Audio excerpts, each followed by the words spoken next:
Hello everybody, Michael the Librarian of Magic here, finding and cataloging the magic and pointing you to it. I'm back once again for a What's New on Disney Plus video, this time for the week of January the 24th, 2020. And I will go ahead, as I have been, and lay out first the things that are just new additions to Disney Plus, as well as then detailing the original content that was also added in this week. I've got my notebook as always, so I'm ready to jump right in. The only new content added to the service that I could discern this week was the Disney Junior children's show Bluey, which is apparently about a dog who's a blue healer and gets into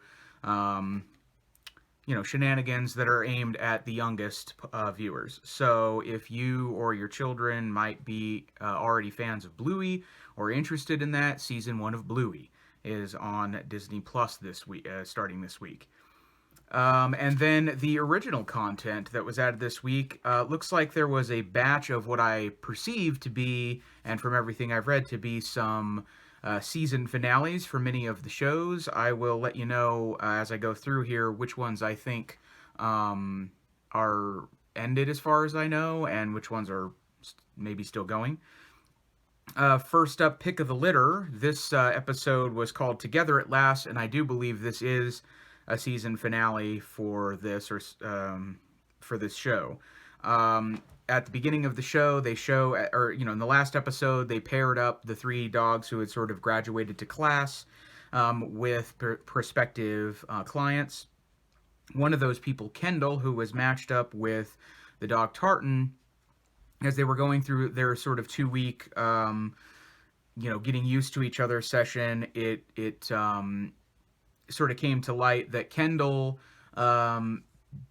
doesn't yet have the best spatial awareness and stuff, hasn't learned those skills enough for herself to be a good match for a dog. She has to learn a few more skills on her side of things in order to be an effective dog user. So she was unfortunately not able to go home with Tartan. She had to go back home and work on a few, spatial orienteering skills, getting used to where she's at in space and things like that that the dog won't necessarily be able to help her with. They do have an intensive program for helping people be able to get oriented to that and more used to working with a dog in San Rafael in California, where they have the guide dog training for the Blind Center. And she was able to get accepted into that and go work the intensive program. So hopefully sometime in the near future, she'll get herself a dog.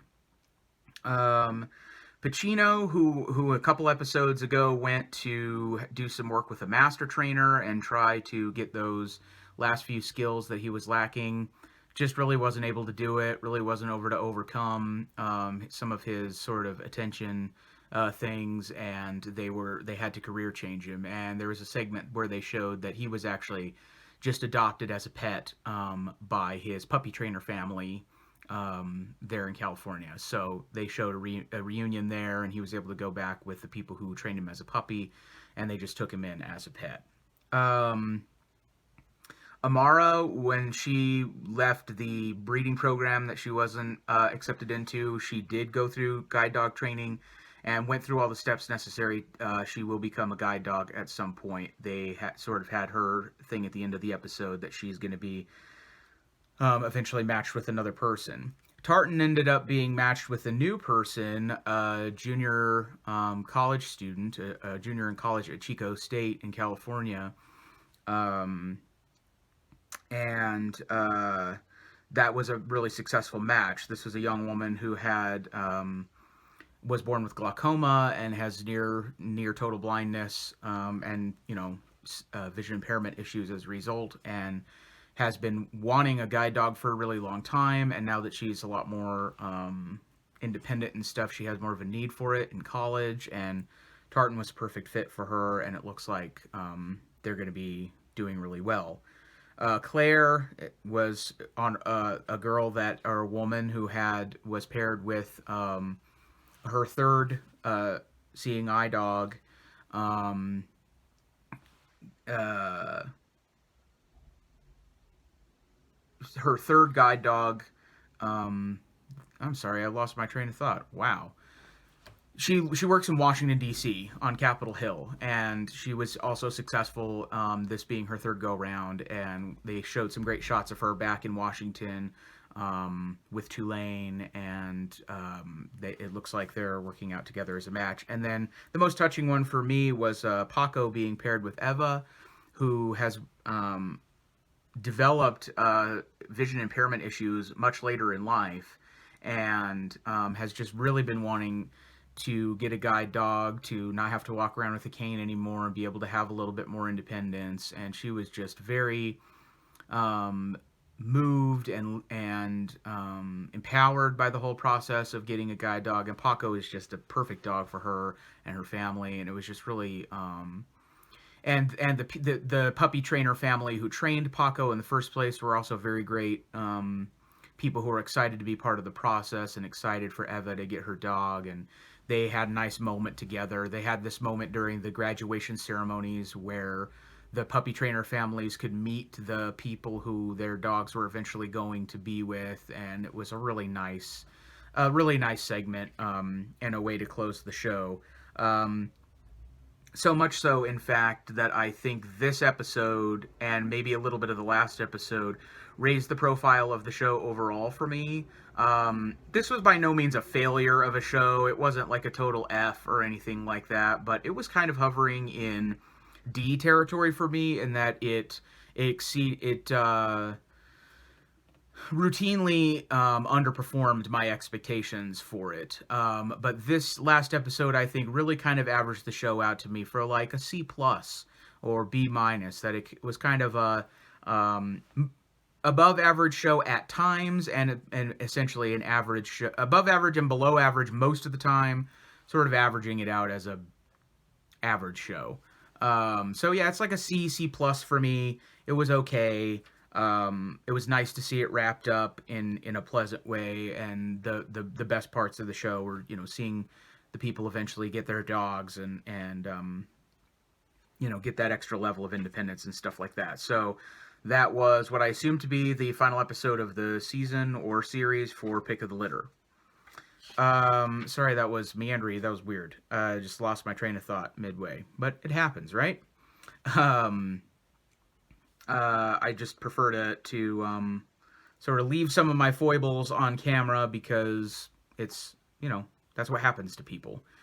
Um, Marvel Hero Project this time around was a story about a young woman named Izzy who she has a very interesting story. She has a condition called arthrogryposis. I hope I'm saying that correctly. And basically, what that means is she has to live a pretty active lifestyle because she has a condition with her joints where they will stiffen and seize and contract. Her feet and hands will curl and stuff like that if she doesn't continue to, you know, stretch them out and use them and move them daily. And one of her outlets for doing that is martial arts, I believe specifically Taekwondo. And she has actually become a 4-time world champion despite her condition, or maybe even in some respects because of it, because she's, you know, learned how to adapt and persevere and, you know, get herself to be in a state of being so active and having such a spirit of tenacity. And it's just, you know, as it is with the rest of these people, as I always say, just very inspiring. And she's just got such a great spirit and just a real go-getter. And it's just was really awesome to watch her and learn about a condition that I didn't know very much about, as well as aspects of the martial arts that I didn't know very much about. I'm not a huge follower of the martial arts, but it's all very interesting to learn about. So that was a cool episode. I don't think that's done for the season, Marvel Hero Project. I think there might be more episodes. It was a little unclear on that one. Disney Family Sundays, the The craft of the week was a Big Hero 6 Baymax themed first aid kit that you can make. It's sort of like decorating a bucket that you can put first aid stuff inside, and it has like a Baymax Big Hero 6 vibe to it. It's a really fun idea. One that would be really easy to pull off. This one is not. Most people probably have most of the first aid stuff they would need at home, and a bucket of some sort that could work. It would just be a matter of getting some of the vinyl and things necessary to decorate it. But this is a really accessible craft and a really cool idea. Something that I would probably do. And yeah, it was just really fun to see. So that was Disney Family Sundays. I'm not sure if this one is going to continue to produce more episodes or not either. I think it probably will, but it was a little unclear as well. Encore, this was, from all I could tell and find out, the season finale. And this follows a cast of Ragtime from 2008 at Pacifica Christian High School in Santa Monica, California. And they did a fine job eventually performing the musical after, a short period of rehearsal. And it was a fine episode.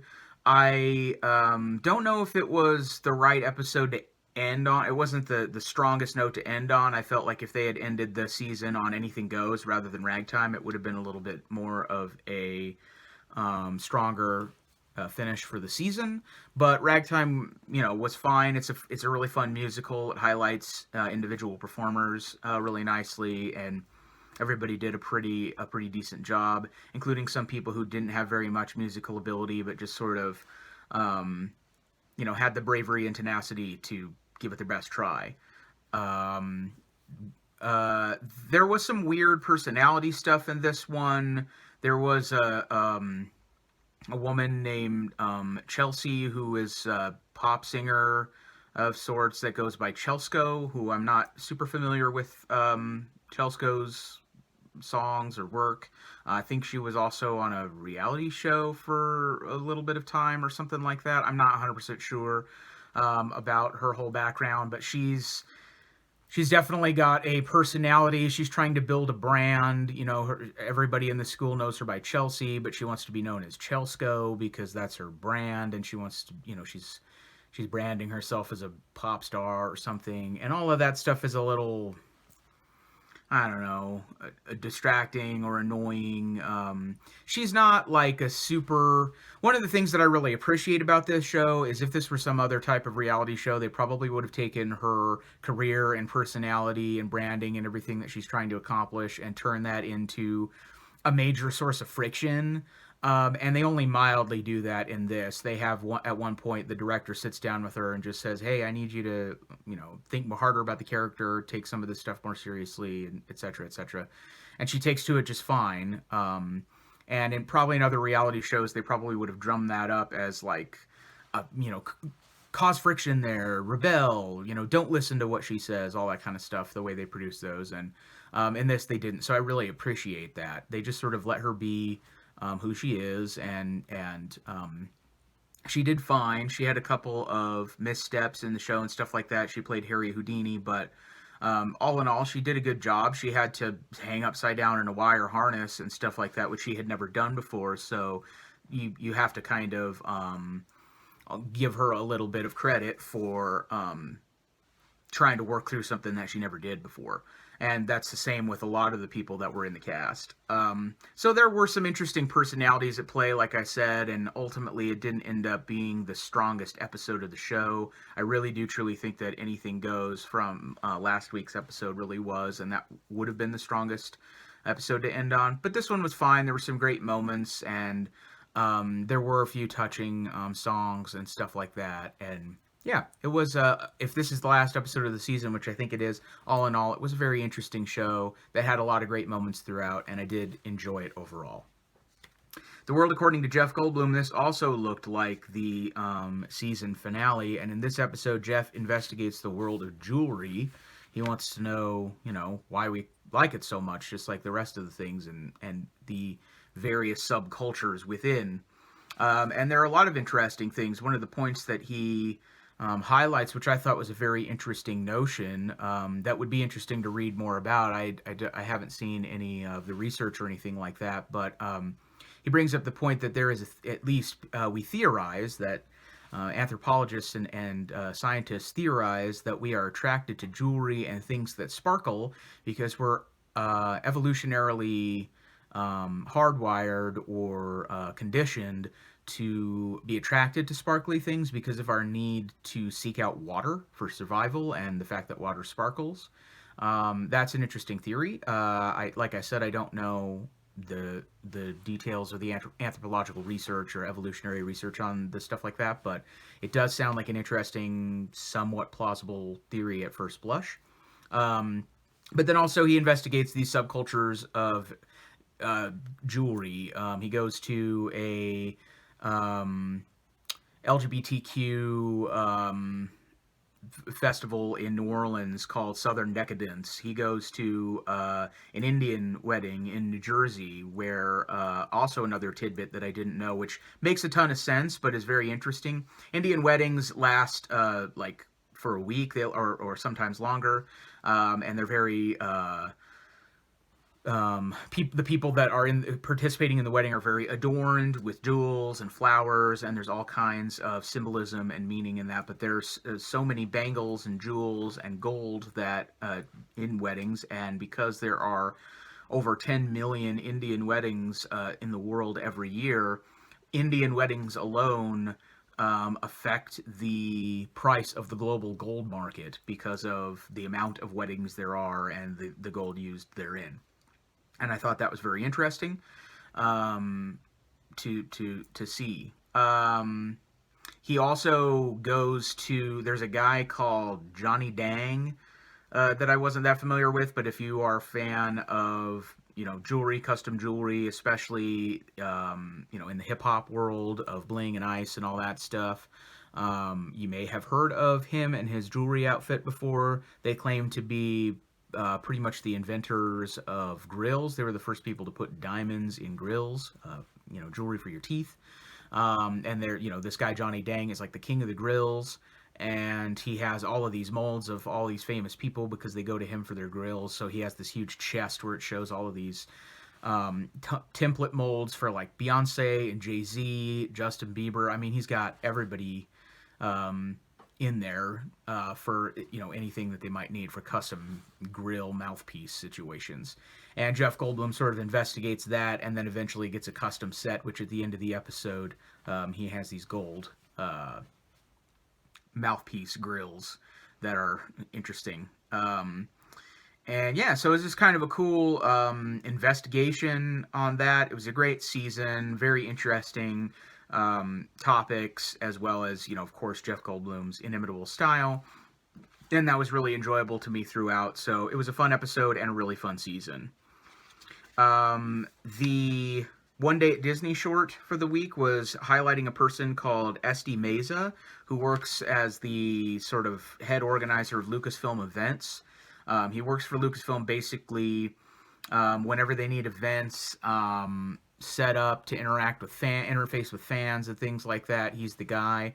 Particularly big stuff like Star Wars Celebration, which is a huge convention that happens every year. But also, he's the guy that like they have a functioning BB-8 that they show him driving it around the office and interacting with the employees at Lucasfilm, and how he gets to sort of practice for that around the office when he's getting ready to do live events and operate BB-8 and stuff like that. So he has a really cool job where he works on the technical side of things as well as the event organizing piece as well. So that was One Day at Disney. Very cool. If you're interested in Star Wars events, there's some interesting little details there. Diary of a Future President this week was the second episode called The New Deal, which sort of picks up where we left off in the first episode. Elena's mom, Gabby, accidentally, she's trying to figure out a way to tell her children that she's dating a guy at work, and she accidentally gets caught smooching him and now everybody knows. So this episode picks up with the fallout of that, and the episode is mostly about Elena getting used to having her mom's boyfriend around and the new roles that they're all taking on in their new familial dynamic and stuff like that. There's a B story where Bobby, the older brother, is a really good tennis player, and he's the captain of the tennis team, and they're having tryouts for new players, and there's a new guy who is really good, potentially better than Bobby, and he is not ready for that. This show has some really funny laugh out loud moments. It is sitcom-y, but it's not canned. It doesn't feel like super artificial. And it has some laugh out loud moments and some drama to it. I've enjoyed it. I think it's really cute and really fun so far, and it's just a really nice, easy watching, feel good show. And I'm excited to see where it heads, and I'm enjoying the actors, and the storylines are fun. So Diary of a Future President was good this week. The other interesting thing, this will be the last thing to talk about that happened this week. They put a collection on the Disney Plus originals called Short Circuit, which are short films, experimental short films made by various people who work in Walt Disney Animation. So this is essentially the same concept as the Spark Shorts films that they've been doing with Pixar. They've released 5 or 6 of those so far. And this is the same thing except for animation, Walt Disney Animation Studios. And they just released a whole, I guess you could call it season or collection at once. There are 13 different short films. They're all very short, shorter than the Pixar ones. So the Pixar ones range from 7 to 10 minutes a piece. All of these experimental short circuit films are like in the range of 90 seconds to 3 or 4 minutes. So some of them aren't very long at all, but there are a lot of interesting things here. I'll run down each one very, very briefly, just to give you a sense of what they are. The first film on the list is a film called Puddles, directed by a guy named Zach Parrish. And it's basically a short film about a young boy with a very active imagination as he's playing outside in some puddles, who's trying to get the attention of an older sister or an older girl in the neighborhood who is, attracted to looking down at her phone, and he helps kind of knock her out of that and realize that there's a secret world underneath these puddles, and it's very fun and cute. The second film is a film called Exchange Student, directed by a person called Natalie Narugat, I think is how you say that. And this one is about a young human girl who's like a sort of an astronaut who's an exchange student at an alien school on an alien planet. And she sort of sticks out like a sore thumb amongst all of these different alien creatures. And it's about her just slowly finding her place. Eventually they're playing ball. The aliens are playing ball in the recess yard, and they kick the ball over a fence, and they're afraid of these like biting creatures that are out in the woods. And she bravely goes over and learns that she has the ability to scare them off because she can vocalize noises that the other aliens can't. And then she gets all of their toys that were stuck there. So that's really cute. The third film is called Lucky to Pay, directed by Nicky Mull. And this one is about a man who is self-conscious about his baldness, so he tries to hire this enchanted toupee from a leprechaun company, and he can't afford to pay for it all, so he's trying to steal the toupee, basically, and the leprechaun is messing with him right before he's about to go on a date, and it's very funny and sweet as well. That one has... The first 3 films on here are sort of very light. The fourth film is a film called Just a Thought by Brian Menz. And this one is pretty cool because he was inspired by comic strips and the thought bubbles in comic strips. So this whole short film doesn't have any dialogue. Everything is taking place in thought bubbles that are so it has a very comic strip come to life sort of feel. And this kid is starting to have feelings for this girl in his school, and he's thinking about her all the time in this thought bubble, but it turns out everybody else can see his thought bubbles. So he's very embarrassed by the fact that everybody's like, oh, you like her and all that stuff. But it's very cute as he sort of publicly expresses his feelings through his thought bubbles, and then eventually they show that they have feelings for each other, and it's very sweet.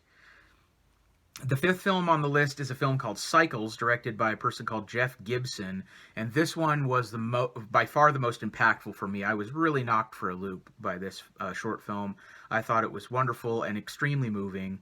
It had a really cool style to it. It was filmed actually to be experienced in VR, where you could sort of look around this room with VR equipment and stuff like that. The soundtrack was all guitar, very sweet guitar music that was actually written and played by the director's mother. And the movie itself, the film itself, is an homage to his grandmother.